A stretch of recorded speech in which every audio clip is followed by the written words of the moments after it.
আজকে আমি তোমাদের সামনে নিরামিষ ঝিঙে পোস্ত রেসিপি নিয়ে এসেছি। এটা আমাদের বাড়িতে খুব ঝুরঝুরো করে তৈরি করা হয়, তো সেটাই আমি তোমাদের সামনে আজকে নিয়ে এসেছি। অনেকে এটাকে পাতলা পোস্তটা দিয়ে করে, একটু তাদের ঝোল পাতলা হয়, কিন্তু আমাদের বাড়িতে এরকম ঝুরঝুরে করে করা হয়। আর এটাতে কিন্তু ঝিঙেটাই বেশি, ঝিঙের পরিমাণে বেশি, তাই ঝিঙে পোস্ত। আমি একটা ছোট আলু দিয়েছি, কিন্তু জাস্ট একটুখানি ভালো লাগার জন্য বা দেখতে ভালো লাগার জন্য। তোমরা শুধু ঝিঙে দিয়েও করতে পারো। তার জন্য আমি 500 গ্রাম মতো ঝিঙে এরকম ডুমো করে কেটে নিয়েছি। আলু একটা আলুকে আমি এরকম ডুমো করে কেটে রেখেছি। কাঁচা লঙ্কা নিয়েছি 1 চামচ, কাঁচা লঙ্কা বাটা। পোস্ত বাটা নিয়েছি 4 চামচ মতো। আর কালো জিরে নিয়েছি 3খানা, কাঁচা লঙ্কা নিয়েছি আর একটা শুকনো লঙ্কাকে হাফ করে ছিঁড়ে রেখেছি। প্রথমেই সর্ষের তেল দেবো কড়াইতে। তেল দিয়ে তেলটা একটু বেশ গরম হলে তার মধ্যে আমি কালো জিরে দিলাম আর শুকনো লঙ্কাটা দিলাম।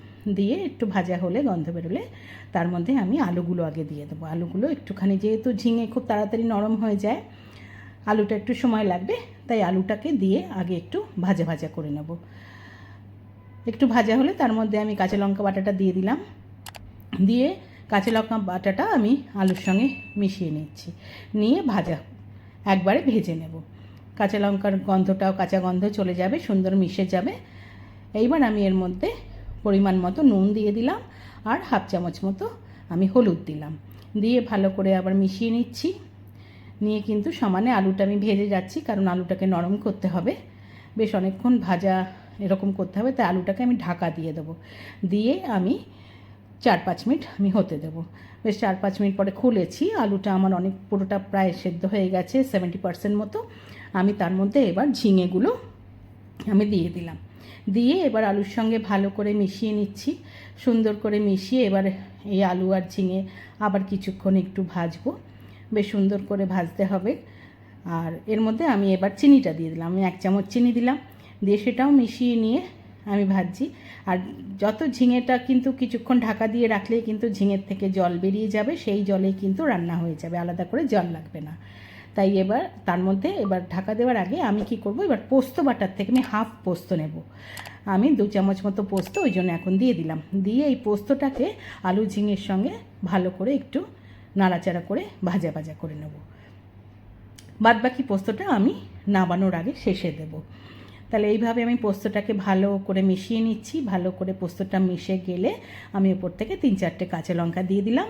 দিয়ে আমি ঢাকা দিয়ে আমি 5 মিনিট মতো হতে দেবো। দেখো 5 মিনিট পরে ঢাকা খুলেছি, ঝিঙের থেকে অনেকটা জল বেরিয়েছে, ঝিঙেও সেদ্ধ একদম নরম হয়ে গেছে, সেদ্ধ হয়ে গেছে। আর আলু তো মোটামুটি এবার সেদ্ধই হয়ে গেছে। আমি দেখে নিলাম আলু সেদ্ধ হয়ে গেছে আমার। এবার আলু ঝিঙে আমি আবার কিন্তু কিছুক্ষণ নাড়াচাড়া করব। তার আগে আমি যে বাদবাকি এবার পোস্তটা আছে আমি সেটা দিয়ে দিলাম। দিয়ে এবার সেটাকেও মিশিয়ে নিলাম। এই লাস্টে এই পোস্তটা দেওয়ার জন্য এই কাঁচা পোস্তটার গন্ধটা কিন্তু এই ঝিঙে পোস্ততে খুব ভালো লাগে আর খেতে খুব টেস্ট হয়। তাহলে এইবার ভালো করে নাড়াচাড়া করে যে জল জল ভাবটা আছে সেটাকে আমি শুকিয়ে নেব। এরকম সামনে নাড়াচাড়া করে যেতে হবে। কড়াইয়ের গায়ে যখন পুরো লেগে আসবে তখন বুঝবে এটা ঝোড়ো হয়ে গেছে আমার। দেখো রান্নাটা হয়ে গেছে, গ্যাস বন্ধ করে দিলাম। দিয়ে আমি স্ট্যান্ডিং টাইমে রেখে দিলাম 5 মিনিট। 5 মিনিট পরে খুলেছি, আমার ঝিঙে পোস্ত রেডি টু সার্ভ। আমি একটা সার্ভিং বলে সার্ভ করে দিয়েছি। এটা গরম ভাতের সাথে খেতে অপূর্ব লাগে। আর ঝিঙে যারা ভালো খাও তাদের জন্য তো রেসিপিটা ভীষণই ভালো লাগবে। একবার এভাবে করে দেখো, খেতে খুব ভালো হয়।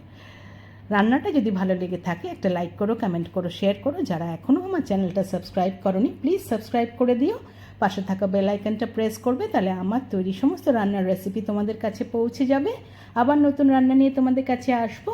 আজকে তাহলে চলি, তোমরা ভালো থেকো, টাটা।